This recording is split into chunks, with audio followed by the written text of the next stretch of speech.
Our local area farmers are often at the mercy of the weather. Chief Meteorologist Aaron Ayers takes a look at how our local weather has played a part in local farming and what challenges farmers may face in the coming months.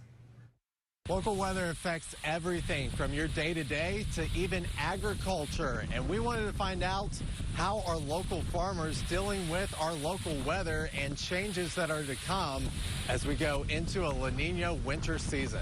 So to find out just how local farmers have been impacted by our local weather, I headed out to the farm where I met Lindsay Schertle, owner of Circle S Acres in Wall. We own a corn maze, so we have to plant a whole lot later than farmers typically plant their corn. Just because Lindsay and her family farm for different reasons than their neighbors doesn't mean that they're not at the mercy of the West Texas weather. Our biggest concern, especially the condition the stage is in now, is winds. When it's dry and brittle, that wind will just knock it right over. So even when we're putting our design in the maze, we can't have wind blowing because it's going to, drift over and kill other corn, and it could possibly drift over and kill other farmers' crops as well. So wind is a huge factor out here in nearly everything we do. Unfortunately, wind is not the only parameter that can play a part in the growth of farmers' crops. Josh Blanick, who is the county extension agent for Ag and Natural Resources in Tom Green County. We're dealing with Mother Nature. We're trying to grow a crop or grow livestock, grow grass for livestock.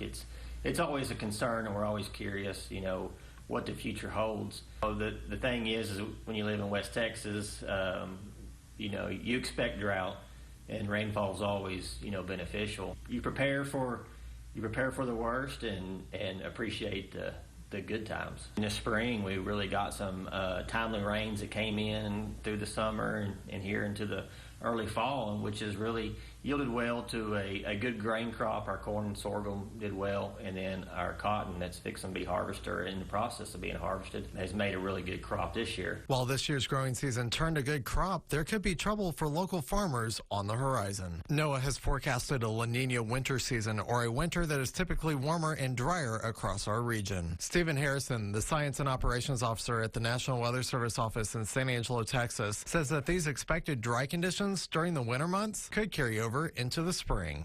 Right now, the very long-term outlooks for next spring is drier than normal, and so that could be concerning because, during the growing season, we want some rainfall. Back over at Circle S Acres, Lindsay explains how they plan to cope with drier conditions. If we see a prolonged La Niña season into the spring season, how does that impact the flower crop?